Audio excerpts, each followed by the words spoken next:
যার দিলে আছে আমার আল্লাহর ভয়। আল্লাহ আল্লাহ সব সময়।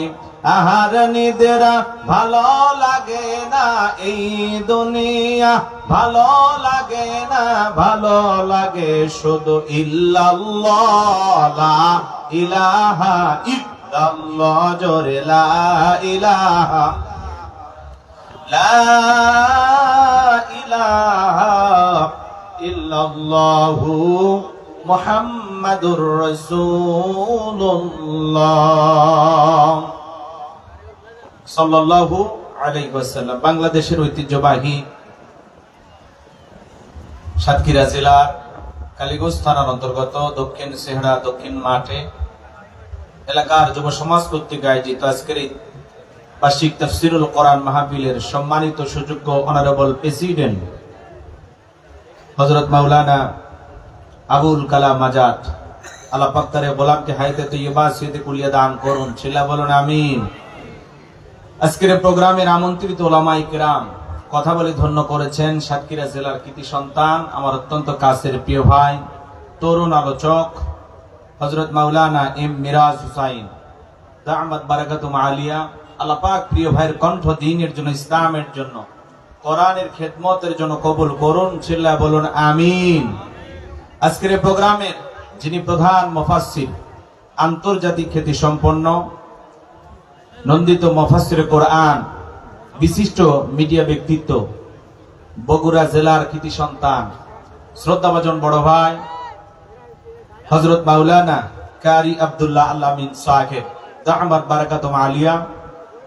আল্লাহ পাক প্রিয় ভাইয়ের কণ্ঠ দ্বীনের জন্য, ইসলামের জন্য, কোরআনের খেদমতের জন্য কবুল করুন, ছিলা বলুন আমিন। যার কণ্ঠের মাঝে আমরা শতাব্দীর শ্রেষ্ঠ তাফসীরকারক কোরআনের পাখি আল্লামা সাঈদী হুজুরের কণ্ঠ শুনতে পাই, কথা বলেন ঠিক কি না? একটা মানুষের প্রতি কতটা ভালোবাসা থাকলে যে মানুষের ফাঁসির রায় শোনার পরে শত শত মানুষ জীবন দিয়েছেন, কথা বলেন ঠিক কি না? যারা জানা যায় শত শত বাধা পেরিয়ে এদেশের লক্ষ লক্ষ মানুষ পিরোজপুরের জমিনে উপস্থিত হয়েছিল, কথা বলেন ঠিক কিনা? এত বছর কোরআনের দাওয়াত দিয়েছেন, আজও তার নাম শুনলে, তার কণ্ঠের আওয়াজ শুনলে আমাদের কলিজাটা ঠান্ডা হয়ে যায়। যুবকেরা মাঝে মাঝে ফেসবুকে লেখে, কোন তাফসীর কারকের তাফসীর শুনলে তোমার হৃদয়টা গলে যায়? সবচেয়ে বেশি ভালো লাগে নিচে কমেন্টস করে সবাই, আল্লামা সাঈদী হুজুর, কোরআনের পাখি আল্লামা সাঈদী হুজুর। কি ভালোবাসা মানুষের হৃদয়ে, এমন ভাবে ভালোবাসা দিয়ে কোরআনের কথা বলে এমন একটা জায়গা অর্জন করেছেন, যেটা বাংলাদেশের এত সুরের বক্তা এত সুন্দর আলোচনা করে কেউ আজ পর্যন্ত আল্লামা সাঈদীর জায়গা নিতে পারেনি, কথা বলেন ঠিক কিনা? আরো হাজার বছর এরকম একটা মানুষের জন্ম হবে কিনা আমরা জানি না। এই জন্য যারাই কোরআনের কথা বলে আমরা তাদেরকে ভালোবাসি। আমাদের প্রিয় ভাই কারি মাওলানা আব্দুল আলামিন সাহেব, যার কণ্ঠে আমরা আল্লামা সাঈদী হুজুরের সুর শুনতে পাই, কথা বলেন ঠিক কিনা? আল্লাহর কাছে দোয়া করি আল্লাহ যেন আমার প্রিয় ভাইকে সারা বিশ্বের জন্য কবুল করেন, চিল্লা বলুন আমিন। মঞ্চ উপস্থিত সম্মানিত উলামায়ে কিরাম, সামনে বসা পিতৃ সমতুল্য মুরব্বী বাবাজিরা, কলিজার টুকরা প্রাণপ্রিয় যুবক ভাইয়েরা, ছোট্ট ছোট্ট সোনামানিকেরা, পর্দার আড়ালের সম্মানিত অবলা সরলা আবেদা সালেহা খাদিজা ফাতেমার উত্তরসূরি আমার মা ও বোনেরা, সবাইকে নিয়ে মহান রবের দরবারে সিজদাবনত চিত্তে কালিমাতুশ শুকুর আদায় করে পড়ছি আলহামদুলিল্লাহ।